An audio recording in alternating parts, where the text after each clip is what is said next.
En Belgique, une nouvelle génération d'acteurs de la politique font entendre leur voix. Des hommes et des femmes qui utilisent les nouveaux moyens de communication comme Facebook et Twitter. Olivier Pierre, Dominique Sokolowski. Voilà, je lui dis, je ne t'entends plus depuis la crise que ton parti a déclenché, que vont devenir tous nos projets pour l'économie et les citoyens. Karine Lallieu, députée PS, est l'une des personnalités politiques les plus actives sur Twitter, avec Vincent Van Quickenborne. Mais aujourd'hui, une certaine distance s'installe entre eux. Avec Vincent, c'est vrai que comme on travaille beaucoup au Parlement ensemble, on partage des dossiers, on échangeait, mais depuis la crise et depuis que le VLD est devenu aussi intransigeant, eh bien Vincent Van Quickenborne ne me répond plus. La socialiste a déjà posté plus de 1000 messages sur ce réseau social électronique partagé avec près de 500 membres. Une trentaine d'hommes politiques utilisent Twitter, mais une dizaine seulement le font fréquemment.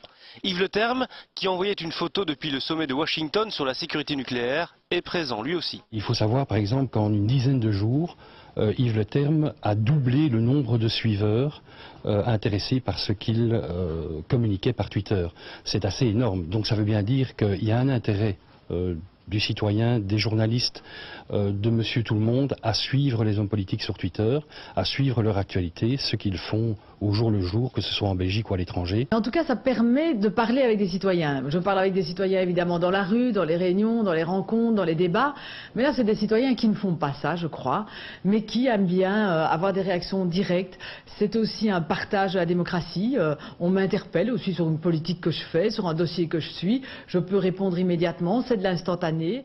Un instantané comme le fameux Alea Jacta Est que Vincent Van Quickenborne publiait jeudi dernier à la Chambre.